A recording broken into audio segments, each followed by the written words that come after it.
so we can get as much in 45 minutes as we can, as people find their way in from outside. So we wanted to have this session on autonomy for pediatric surgery fellows because in our group it's been a bit of a discussion, and I've certainly had this discussion when I was involved in putting together the EPAs with Stefan and some other people for pediatric surgery, where the highest level is to assess independence to operate. And so it seemed that it was an appropriate topic for us to discuss. At, I think, the Southern Surgical, Nathaniel Soper, who at least was the chairman at Northwestern, talked about this issue as it relates to general surgery. And at least at that time, 10 years ago, and I'm sure still, there's a concern that general surgery residents weren't prepared for practice. Nobody had let them struggle. You know, depending on how old some of us are, there's a point during residency where you actually had to struggle with something and sweat and stress out about it a little bit. And there's a line there where that's important to do. And so the question was if we're providing the same level of training as far as struggling to residents that was provided to us. And so is this relevant to pediatric surgery? Obviously, we're dealing with people who have finished general surgery training, but to different degrees. And so there's the idea of, you know, people even having to go through preparation for practice fellowships. So people aren't always totally ready for autonomous practice, even entering fellowship. So the arguments for direct supervision are pretty clear. You can certainly save time if you're directly involved. Time is money, and potentially avoiding medical legal problems and complications, and just in general promoting patient safety. The more people with expertise who are involved, the better. But the idea of autonomy is based on a fellow being able to get to the point where they're stressed out, but still, before they're in practice, have the opportunity to ask somebody on the other side of the room, hey, can you take a look at this? Is this really the tracheoesophageal fistula? Is this really the carotid artery?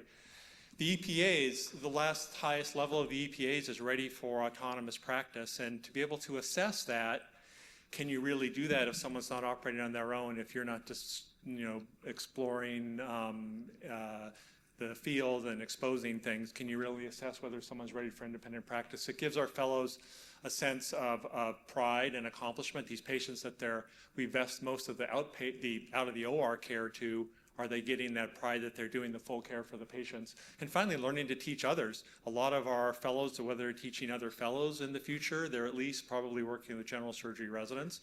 So learning to work with other residents, learning to expose, learning to teach is an important skill. And so this has been studied in the general surgery world, comparing outcomes when residents do operations for obstructing colon lesions doing a Hartman procedure versus an attending, and looking at 90-day complications. Essentially found no differences except that there was less ICU admission amongst the resident done operations. Obviously, these aren't randomized, but it's a pretty kind of a set operation, and a set group of patients got the same number of nodes, the same blood loss, the same number of complications. So there's certainly a precedent in the general surgery world that we're not sacrificing safety, but we're providing a good service to residents with this. So just to go through briefly, we send a survey to the pediatric surgery program directors, and if there's program directors here who haven't completed the survey, we'll have a link to it so you can do it, and we'll keep bugging you to do it, because I think it's important to see the diversity around the country of what's done around pediatric surgery fellow autonomy. So we asked where your program has defined criteria when a fellow can operate as a teaching assistant, and almost 90% said there were not. We asked, my program has rules that stipulate that the attending surgeon must be involved to whatever level. So the vast majority said there's no rules regarding that. Do they need to be in the operating room? Do they need to be scrubbed? Do they need to be within 30 minutes? Do they need to be, you know, on the continent? It's not really clear. The operating room at my program's hospital has rules that stipulate the attending, oh, that's the same one.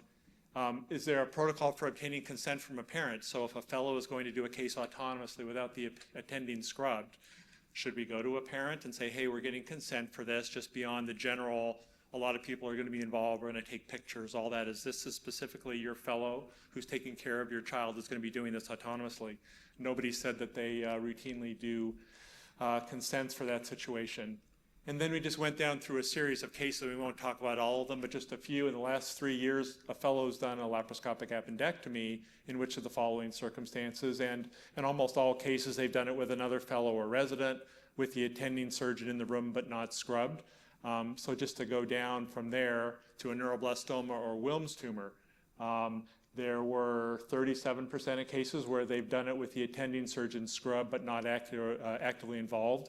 And one program where, and this was only 10 programs that responded, but one program where they did it with another resident or fellow with the attending not scrubbed.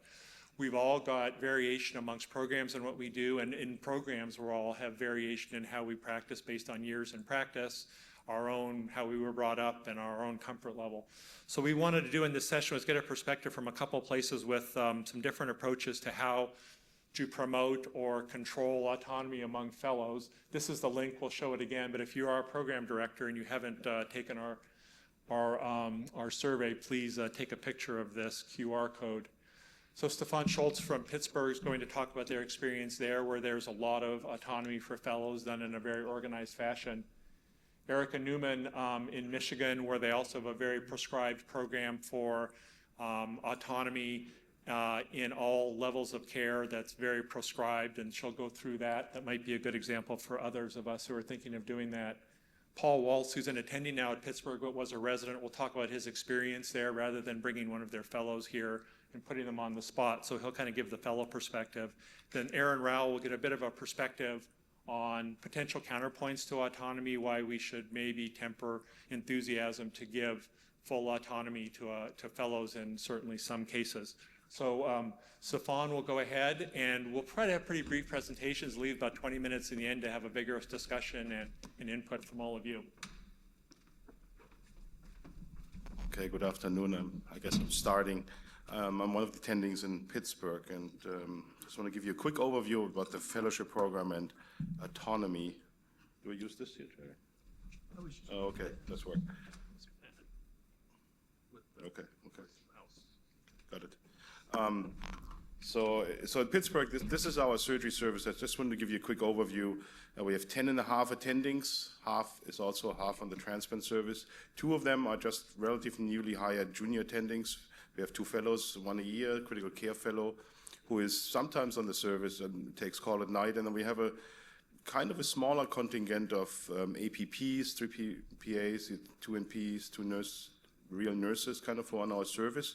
And then obviously a bunch of general surgery residents. And on our webpage, it does state actually from our division, the fellow should, qualify, develop technical skills required for complex surgical procedures in infant children, and the fellows will be facile with advanced techniques in everything we do, essentially.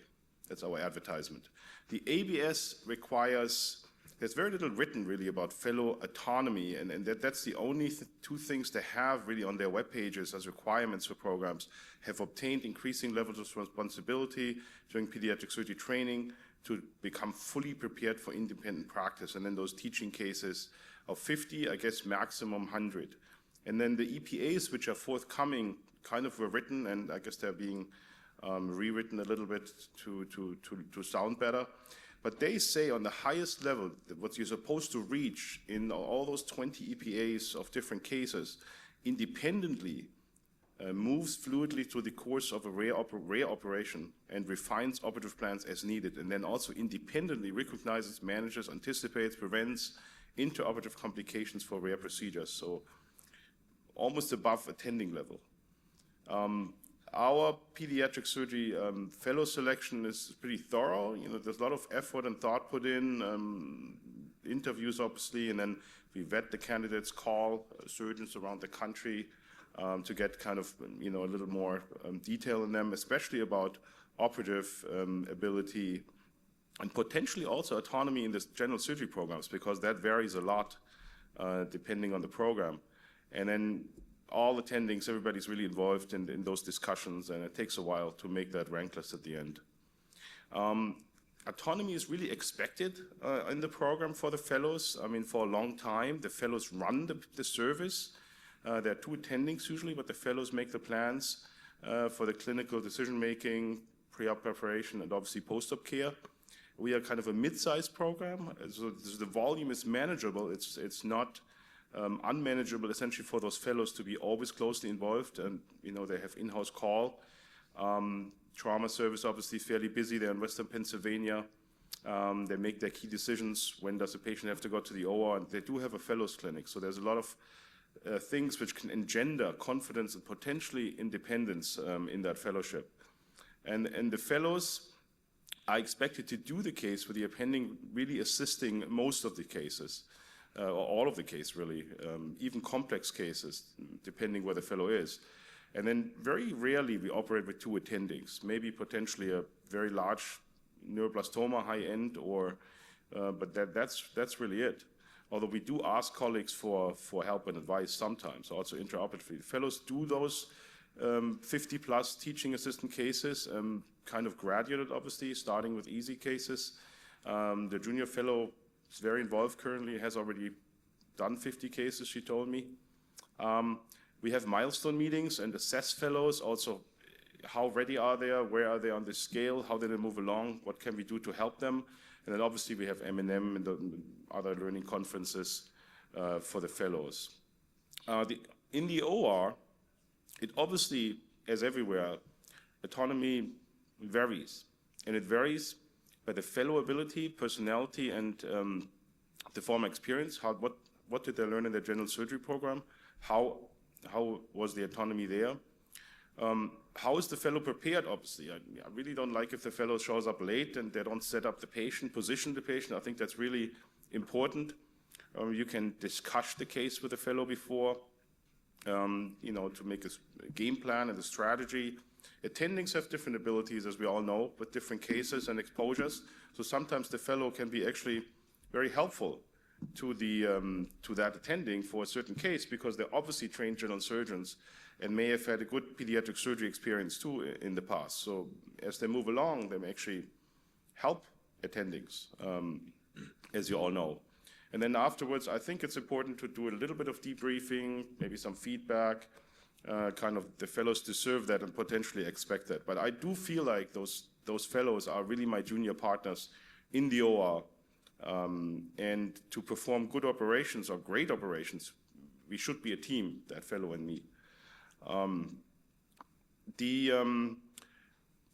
There was recently a paper with differentiated autonomy of thought and of action. So even if they can't do something technically, potentially, they can at least make a game plan, discuss it, and then potentially do part of it. There's a publication on that. And then in a different publication, fellows actually, they do realize patient safety and autonomy, that the attending has to focus on those things, that sometimes they do understand that you have to take over or do something yourself.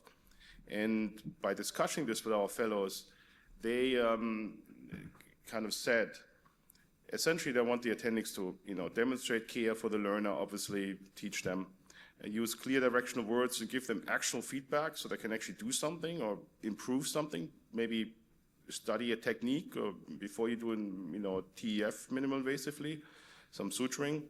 And then the emphasis is not really on the conforming to a single teaching style, because there are so many different attendings in the training program. It's really important that the fellows feel that they work with different attendings doing different things, and you can encourage and learn from a diversity of personas in the teaching style of the attendings. And then our fellowship, I do feel we actually graduate pretty competent fellows in our program, and they think, talking to them, they have much more autonomy than in their general surgery residency programs had in the past, and they feel generally well prepared at the end for independent practice and really want to get out.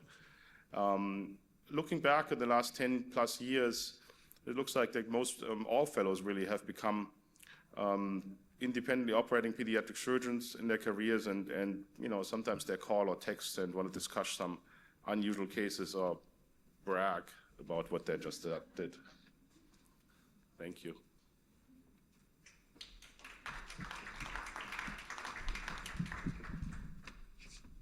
So I think Dr. Newman is up next. Let's see where the slides are.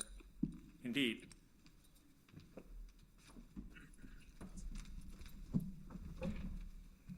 Thank you.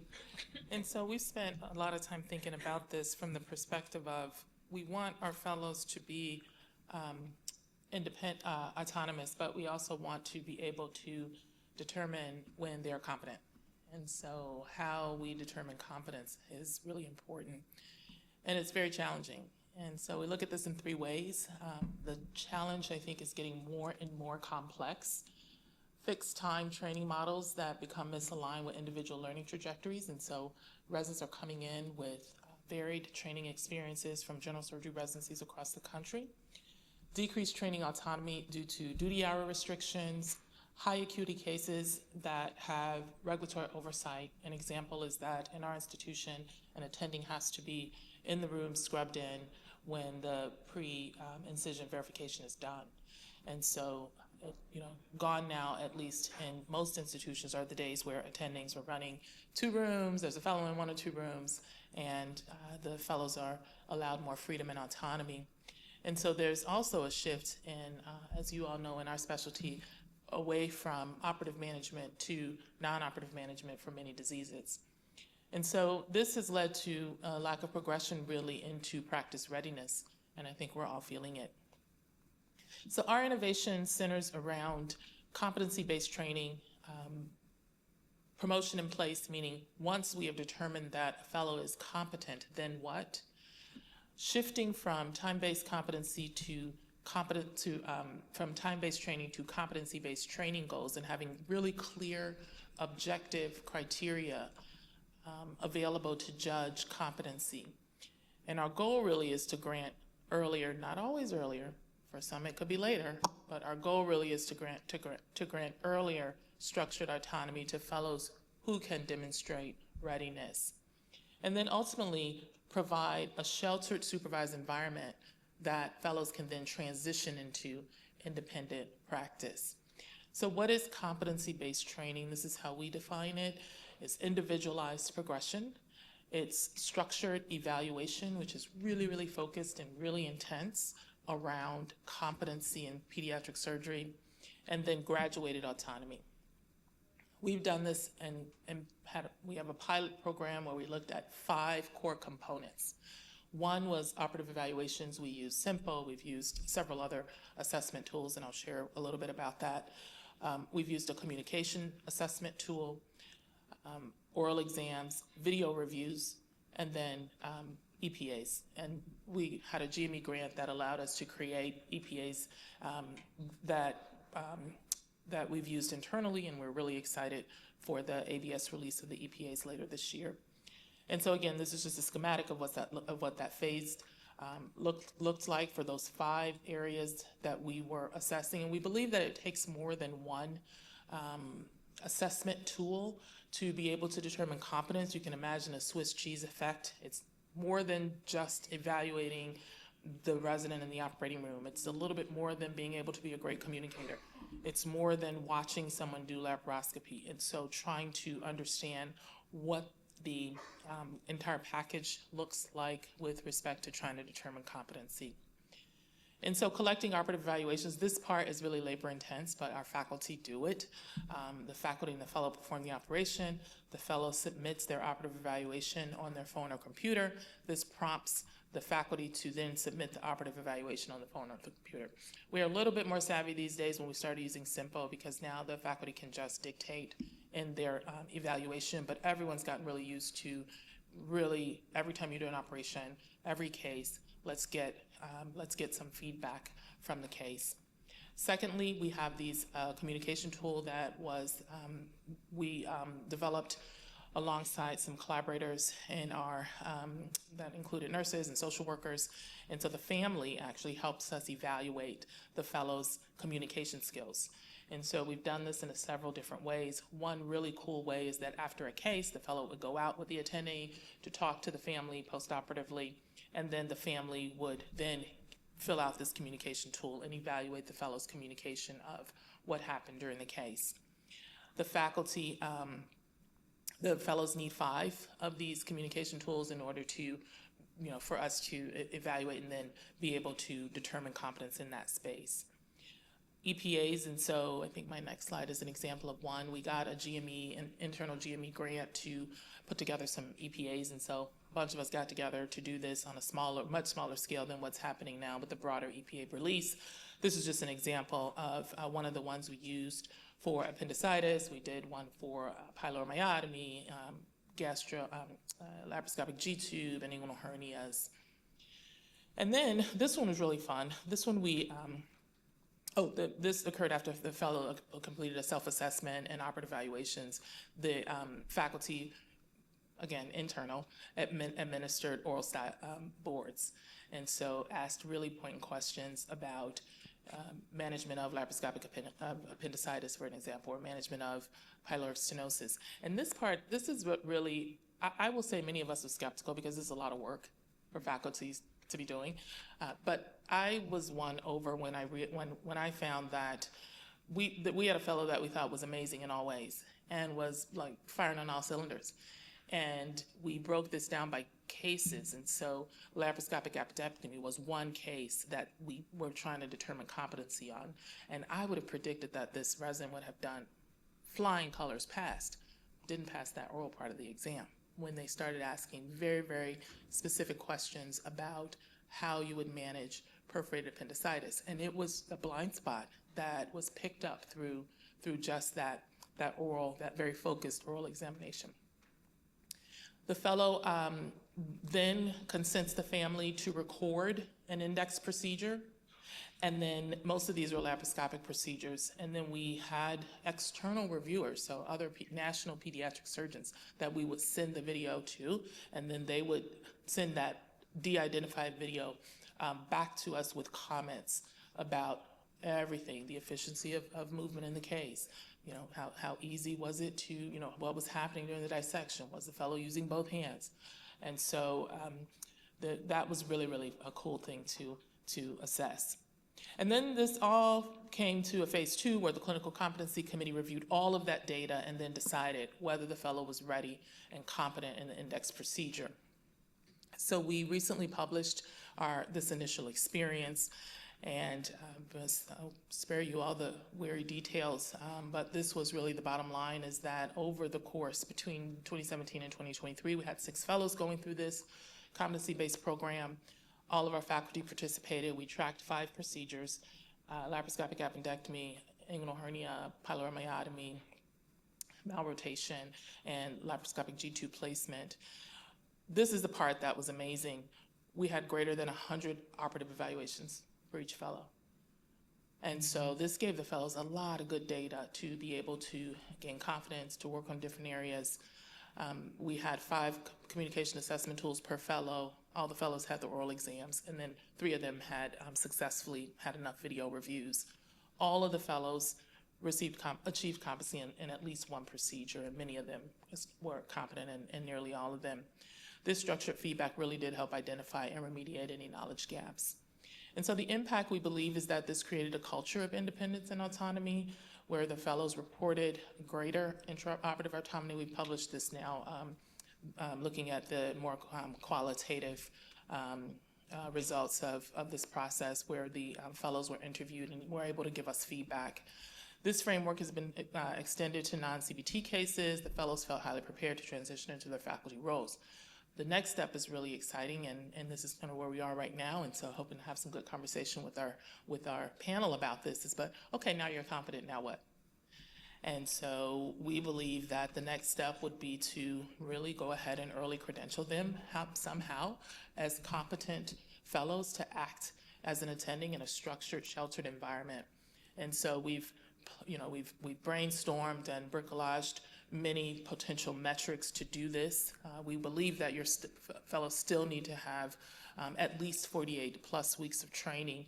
Most of our fellows needed that amount of time to get competent, even in those 5 cases. The majority of practice ready on the current simple, whatever platform we're going to use for our EPAs, they must be practice ready. We believe that there must be a didactic component, so should P-site scores be included? Milestones, we went through at each milestone, making sure that they achieved at least a level 4 on the milestones, all the EPAs complete, and then again, broad multi-source evaluations from their peers, from the faculty, potentially that communication tool. And so we believe this is a great time to be doing this. Why now? Well, we have data, our data. We've heard the experience from Pittsburgh as well. We have structure, we have the support. Thank you.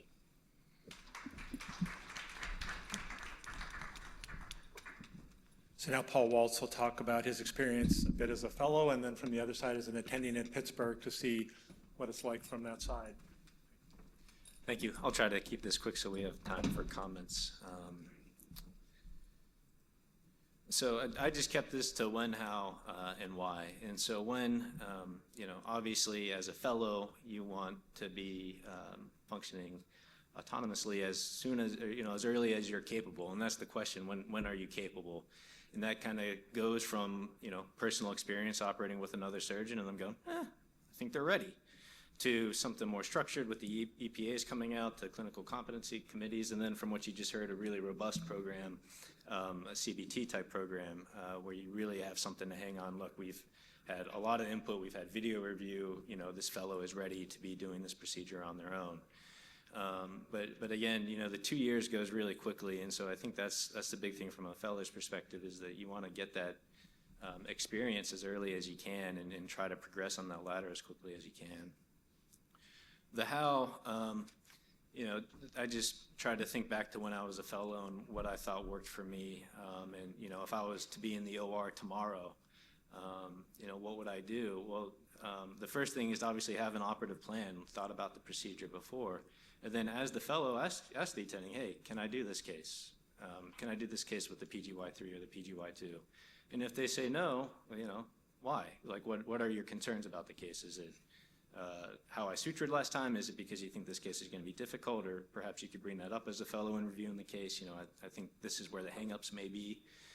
Obviously, be on time and bring a junior resident. It's hard to let you do a case with a junior resident. There's no junior resident present. A couple of weekends ago, I showed up to the OR and the fellow and the three were there for the appy. I mean, obviously, I'm not really needed. I can read the room. But so if you have a junior resident that's capable, then yeah, you're going to TA that case. And the other thing could be to suggest checkpoints. Be like, hey, look, this is an ileocectomy. How about you let me mobilize the right colon, bring out the specimen, and then I'll call you back and you can check in on things. And then the other thing that I think is important is don't ignore the lumps and bumps. I probably sweat more at the end of my fellowship going to our procedure center and doing little ditzels by myself in the scrub tech than I did, doing the Wilms tumor in the last couple months of fellowship. And then as an attending, just stop and think, what are the aspects of this case that I'm going to be comfortable with this fellow or resident doing alone, more than just leaving for skin closure or putting on the dressings. And sometimes we heard time come up, set time limits. We're all on a time crunch. We've got a bunch of cases to get through. We don't have enough staff. Level with the fellow, like you have 20 minutes, we'll see how far you get, and then I'm coming in. For me, this is big. Sometimes I do have to break scrub, be close, but not too close. If I'm scrubbed, my hands are gonna start doing something. And so, if I have to, I'll break scrub and I'll play DJ for a little bit on Spotify, find something else to do, but look over their shoulders. And then obviously don't throw the fellas under the bus. I've had plenty of leaks where I'm scrubbed in and doing everything. And so, if they do enough anastomoses or procedures, there's gonna be some complications, and it's not necessarily because they were doing it on their own. It's just the way surgery is. And then why? Well, obviously this is what we want. This is why we're training fellows. This is what we expect them to do, is to graduate and to be able to do these cases. There's comparable outcomes, as you saw, about diverticulitis. This reference is for acute appendicitis between senior pediatric surgery fellows and attendings, really showing no difference. So if there's no difference, then why not? And then obviously, I think as we all know, there's a different appreciation for a case, even if you're letting the fellow do everything. If the attending's still there, moving the camera, showing what they want to show, and gently doing the right retraction, it's a completely different case than when it's a fellow with another fellow or resident, and really having to voice what they want to progress the case. And so that's what I have.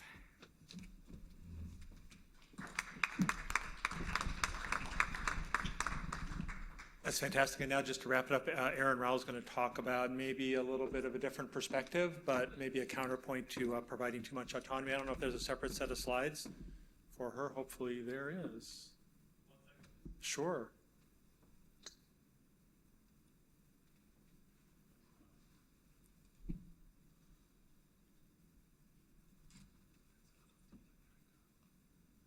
That's nice. There you go. Different photo. Sorry, photo changed. Still Nate. Thanks so much. So, thanks so much for the opportunity to talk, and I appreciate sharing the stage with and hearing the perspectives.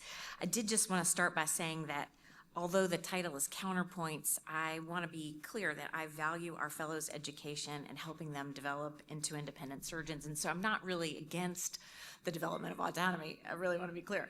But I would like to bring up just some concerns that we all might want to think about so that we can address them and help our fellows to have a really positive experience in this. Let me see about forwarding this. Okay, so I called them considerations instead. So from a legal perspective, so in preparation for this, I kind of talked to some different people in the hospital. One of them was a risk manager lawyer for our hospital who also sits on the ethics committee with me, and I asked her a little bit about this. And we have now at Lurie Children's, where I am, just some concerns that have been raised about not just for pediatric surgery, but surgery across the board, all of the specialties. What about things that could get people into legal trouble? And so it is important to know that about your institutions and address that. One of those is the hospital medical staff and credentialing policies. And is that fellow board certified or board eligible, and for which procedures? And so I really loved hearing Erica's presentation and hearing about how you're determining competence. And I think having a more structured system really spoke to me, and something that our program could work on, and perhaps even APSA as a whole could work on. Are there things coming right out of general surgery training? We know that the residents would already have a certain amount of competency from that in cholecystectomy, for example, appendectomy in certain ages. Perhaps the teenage and up population, things that we know they could already demonstrate competency and start to early on develop some confidence. When and how is it extending to neonatal congenital anomalies, for example? And then there is a risk that if there were a complication that results in litigation and that trainee is potentially vulnerable to criticism, that there was a lack of knowledge or experience to address that surgical problem at the time, particularly if they were alone in the operating room, we just need to be aware of that and have that already a plan, something in place.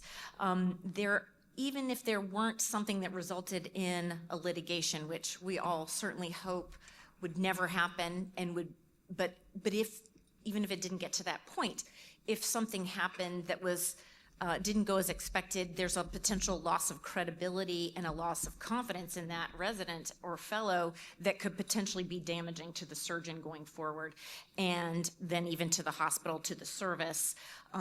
And so the other thing I wanted to bring up is just the risk of running two rooms simultaneously, because in many cases, if we're going to let a fellow be truly autonomous, and in the past, historically, overlapping surgery was a really common phenomenon.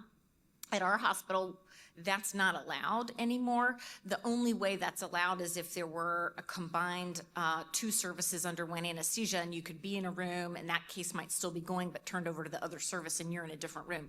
But if you're actually supposed to be operating, the attending cannot be operating in another room. I am aware, though, that is not the case for every hospital. I certainly don't presume to know that doesn't, that's a thing everywhere. I know even in the adult hospital adjacent to ours, that running two rooms still happens, and is in fact part of an ACS policy that it can happen, and that it has to be overlapped in such a way that the attending can be present for the key points of the procedure, and that there are 5 policies that are in place. And for example, the attending has to be immediately available, has to have a backup surgeon identified if they're not immediately available. This is for the running of two rooms I'm speaking about. Has to be present for the critical portions, has to inform the family that this is happening, or the patient themselves, and then there has to be a system in place to monitor, because if overlapping surgeries, as we all know, surgery is unpredictable, and if something didn't go as planned or took longer in one room and then that impacts the other room, that kind of thing needs to be monitored by the operating room as a whole.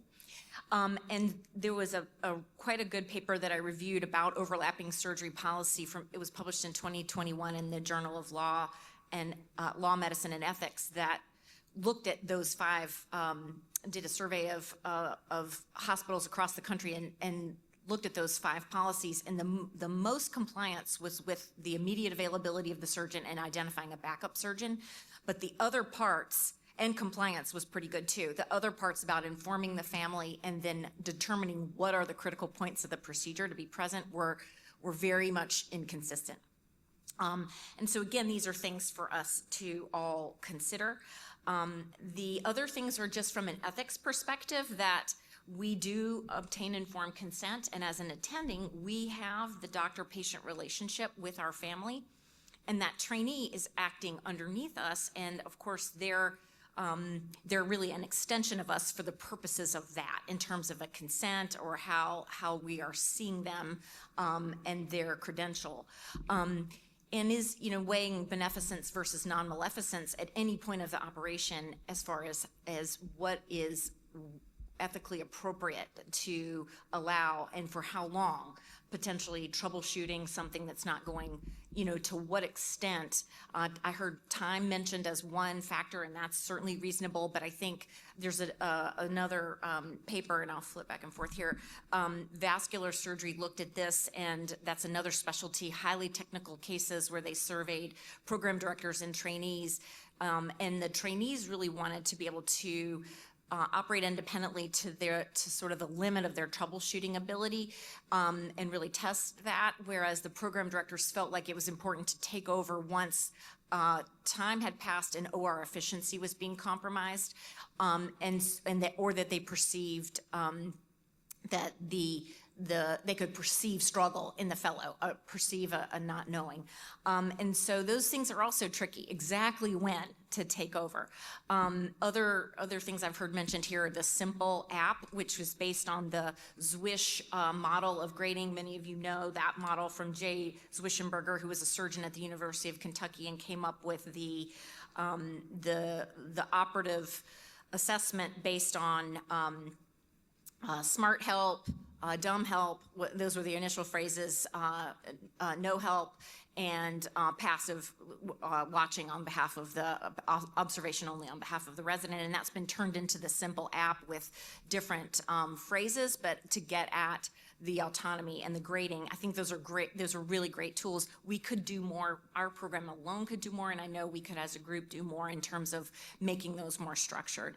And I think that's pretty much it. I mean, I think that going back to just our standards of care, are they the same for all patients, particularly when we're getting an informed consent? Which patients are we approaching and why? Making sure that we're not, that if we are going to do this, that we're extending it to patients across the board. And all of this is really about developing surgeons who have confidence, who can accept the stress of surgery and handle that appropriately and not feel overwhelmed by what is coming next. And yeah, I think that's what we all want when they finish.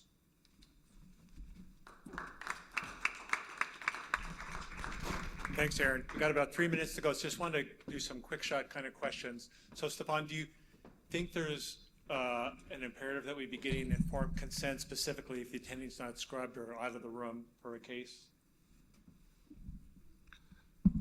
I think it would be reasonable to discuss it with the patients, obviously. They do know we have trainees. I do mention this all the time. I do get the request often, are you doing the case? That's a common question.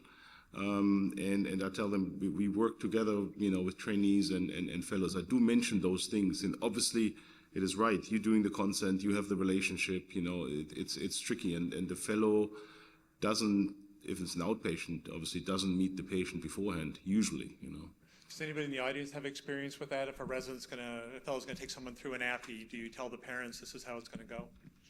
So I was burned with that. I used to say it's my, yes, are you operating? Yes, I'm operating. And it was sort of part of the package that we were a training center.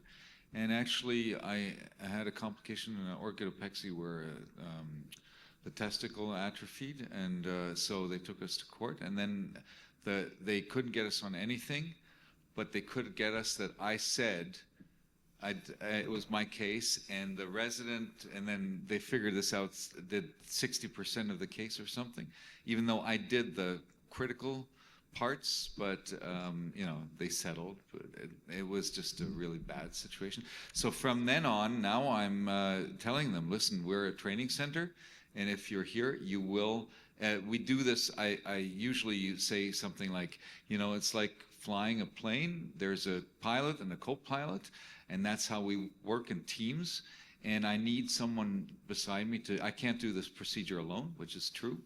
And this is the way it's going to be. And then I've had parents try to bribe me to do the whole case myself. I say, no, you have to go somewhere else. We're a training center here. Yeah, I mean, for our patients and parents, they don't understand the system like we do. It's like on TV, there's the big doctor, and then there's everybody. Yeah, it's unclear. Erica, are you getting fellows to get to where they're independently admitting patients? Or, because I know that's always been to, say, I'm a board certified general surgeon. I should be able to admit an appy and do it when you're not there. But it came down to malpractice insurance issues and costs for that. Is that a consideration? Yeah, we have not. When we thought about moving them into the sheltered independence, they would take on the role of the acute care surgeon and always have an acute care surgeon paired with them. So our hospital has not credentialed them to be able to admit and do work independently. Right, because we're pretty much out of time, but are we ever going to get to this point where, you could have finished in 46 months, so you're going to need 52? I don't know. Are we aiming for that, or is that the end goal, do you think? Well, gotta see what the board says. I think ultimately, yes. I think that it will. It's complex, and it will. Again, it will need to be some sort of very layered approach that will include the EPAs and other metrics. And so I do think there are several groups looking at, how this might, how you can imagine a time when you would be able to have people either competent earlier or later and remove the time element. Because that's really what we're talking about, is that moving it more to determining when folks are competent, less so making sure folks have 2 years and the number of cases.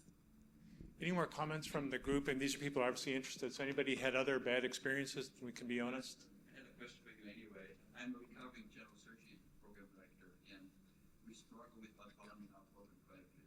So that's why I took a lot of pictures of what you shared.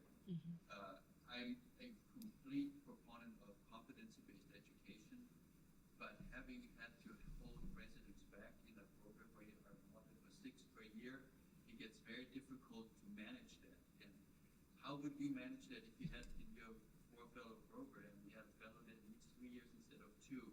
How do you manage that if suddenly the other fellows they already managed coming in? That's a real problem. That's a great question. It's really a great question. One of the ways that we're aiming to shift the entire way that we think about fellows. And so 2 things. One is that they will still be a fellow, but they will have independence in a sheltered environment. And so it's about just defining what that means to have independence and autonomy in a sheltered environment, because they will still maintain the title and role of fellow. How we shift them into being an attending, I think, is a more complex component of this, which I no doubt believe will be there. We will get there in 10 years or 15 years or so. That means that fellows become attendings, and the role of the fellow will need to evolve in the sense that, and our fellows are already, they don't take in-house night call, they, run the service, but we have a whole team of APPs and attendings that do a lot of the traditional, quote, fellow work that the surgical fellows used to do. And so I think the way Ron Herschel has sort of brainwashed all of us to believe is that, at some point you're going to have to view them as an attending, just like you view a day 1 attending at wherever your center is. So the same support, the same legal risks, the same things that are happening of a day 1 attending is just happening earlier in a sheltered environment. Yeah, go ahead. Yeah, thanks for the talk. Really interesting. I'm from Canada, and we've been through our whole competence-based training journey for a few years now, and are learning a lot.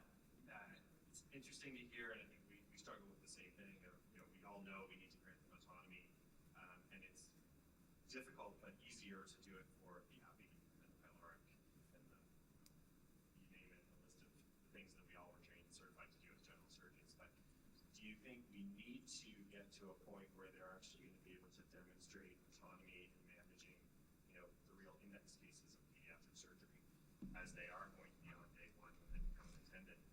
I think we all can probably envision a time where we can say, okay, yes, we can give them autonomy for a basic AbbVie and the first AbbVie, but will we ever give them autonomy for those tumor practice or something that's more complicated?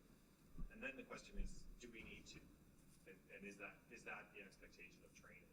And should we actually be trying to make sure that new faculty are coming out knowing that, you know, they should probably be looking for positions and jobs and partnerships where they're going to be supported in those early stages of practice so that they are autonomous but still getting some of that support that they would have gotten as a fellow in those early I mean, my answer to the question would be yes, because we want to train pediatric surgeons. You know, we got them already as general surgeons, and they should be able to do an RP and after you know, a goblet or whatever, those basic cases. So, you know, after a short time of vetting, initially in the fellowship, getting to know the people, working with them a little bit, you know, all this potpourri of attendings, they should be able to do all the general surgery cases by themselves, and then really focus on graduated autonomy, you know, more and more and more in those index cases. I mean, you know, the EPA's demand an assessment of whether you're ready for practice. And in the general surgery world, as general surgery programs have instituted EPAs, those programs have concomitantly done more TA cases. So I think it's a chicken and egg where that's going to prompt more of that kind of activity. I think we have to wrap it up so everybody can get to the case conference. But thanks for all the input, and look forward to hearing from you in the future about this. I was going to say, I think Thank you.